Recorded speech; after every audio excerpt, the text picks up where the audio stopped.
नमस्कार साहब। गीत कौशल में आप सभी का स्वागत है। और आज मैं आपके सामने लेके आई हूँ गणेश जी की कहानी, जो कि पुरानी दादी नानी सब सुनाया करती थी और बचपन की हमारी सुनी सुनाई कहानी है। तो आप भी उसको सुनिएगा, बहुत छोटी और सुंदर सी कहानी है।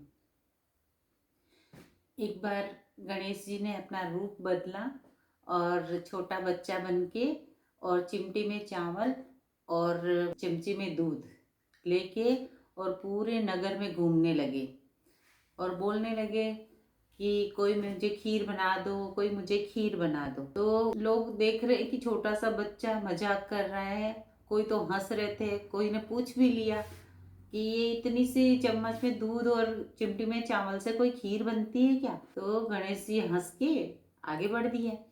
फिर पूरे गली मोहल्ले में घूम रहे हैं, बार बार बोल रहे हैं कि कोई मुझे खीर बना दो, कोई मुझे खीर बना दो। करते करते पूरा नगर पार हो गए, दूसरे गांव में, शहर में, इधर उधर सब जगह यही बात बोल रहे हैं, कोई मुझे खीर बना दो।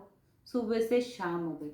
शाम पड़ते पड़ते एक बूढ़ी अम्मा, बहुत कृपालु दयालु और निस्वार्थ भाव वाली, जो कि घर के बाहर बैठी हुई थी, उसको वो आवाज बार बार आ रही थी कि ऐसा कोई बोल रहा है, कोई मुझे खीर बना दो। और जैसे ही वो पास में आए और उस बूढ़ी अम्मा का मन पिघल गया और उसने बोला, ला बच्चा मैं बना देती हूँ खीर। जैसे ही उसने बोला और गणेश जी उसके पास गए और बोलने लगे कि अम्मा, अगर आप मेरे खीर बना देती हो तो कोई बर्तन लाओ, उसमें मैं ये दूध और चावल डाल देता हूँ।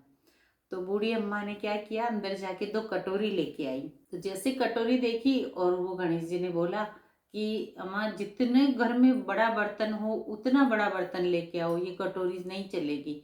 तो अम्मा गई अंदर, एक भगोना और कटोरी फिर उठा के लेके आई और उसने रख दिए। जैसे उसने रखे और गणेश जी उसमें दूध डालने लगे, एक पूरा भरा, फिर दूसरे में डालने लगे, दूसरा पूरा भर गया, तीसरे में डाला, तीसरा भर गया।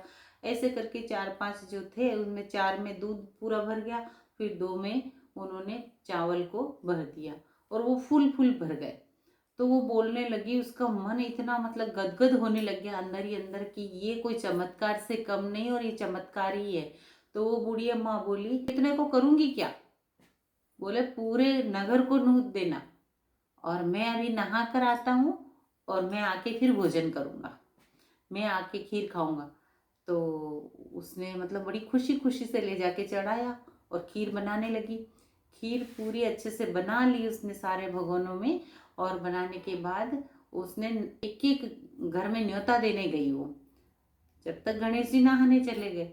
अब वो न्योता देने गई तो लोग उसको ताना देने लग गए कि कल तो तेरे पास दो टाइम की रोटी नहीं है खाने को और आज तू पूरे गांव में कहने के लिए, नगर में कह रही है कि मेरे घर खीर खाने आना। तो ऐसा लोगों ने सुना कि और कुछ ताने भी दिए, लेकिन उसके बाद भी लोगों ने सोचा कि ये बोल रही है तो सच है या झूठ, तो ये देखने के लिए भी। और लोग, कुछ लोगों को खुशबू भी आ रही थी आसपास वालों को। ऐसे करके उसने जो समय दिया उस समय पे सब लोग धीरे धीरे पहुंचने लगे। उससे पहले उसकी बहू अलग रहती थी, तो वो बहू अपने बच्चों को लेके सबसे पहले वो पहुंची कि ऐसा कैसे हो सकता है कि मेरी सासू माँ पूरे गांव में मतलब ऐसा झुमारी, तो ऐसा लाई कहाँ से। तो वो जाके देखती है तो क्या है कि खीर के तपेले भरे पड़े हैं। और अम्मा ने, छोटे छोटे बच्चे जिद करने लगे हम तो खीर खाएंगे खीर खाएंगे, तो उनको बिठा दिया है कि भाई अभी वो बच्चा आ रहा है, उस बच्चे के साथ सबको परोस दूंगी। तो वो बाहर जाके बैठ गई इंतजार में गणेश जी की। तो जैसे इंतजार में बैठी, बहू अंदर गई, फिर वो किचन में गई। किचन में जाती है तो देखती है कि वो तो पूरे पूरे तपेले खीर के भरे पड़े और बड़ी अच्छी खुशबू आ रही है उसमें। उसने क्या किया, कटोरा भरा खीर का और किवाड़ के पीछे जाके छुप के और बोलने लगी, लाग जो गणेश जी भोग।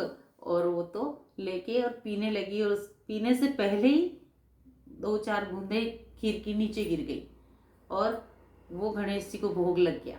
उस वक्त गणेश जी प्रसन्न हो गए कि चलो इसने मुझे याद तो किया कि ये भोग मेरे नाम का ही बना है। और चलते चलते आए उस बूढ़ी अम्मा के पास में। आए तो उन्होंने कहा कि आप आओ, मैंने खीर बना ली, अब सब आने लग गए, मैं खीर परोसती हूँ। तो वो गणेश जी बोले कि अम्मा, खीर का भोग तो मेरे को पहले ही लग गया। बोले कैसे।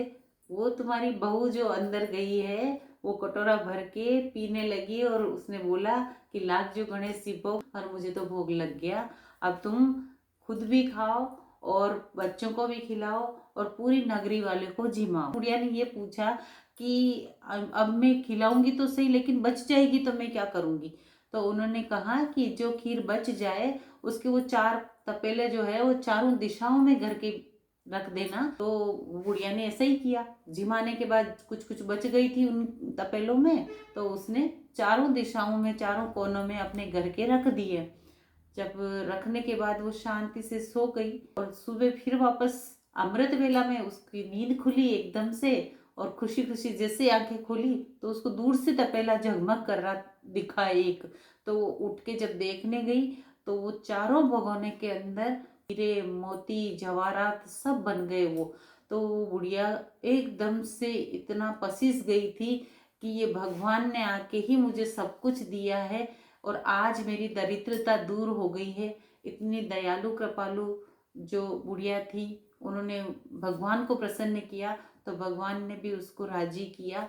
ऐसी वो बुढ़िया के मन से दुआ से निकली कि हे गणेश जी महाराज, जैसा मेरे को दिया उस सकल को देना, पूरी दुनिया को इस तरह से देना जिसका मन इतना खुश हो और विशाल हो उसको। तो इस कहानी से हमको यही शीर्षक निकलता है कि जिसका दिल बड़ा है तो भगवान भी उसके ऊपर राजी है। तो ये कहानी अच्छी लगी हो तो लाइक करना, शेयर करना और बेल आइकन जरूर दबाना।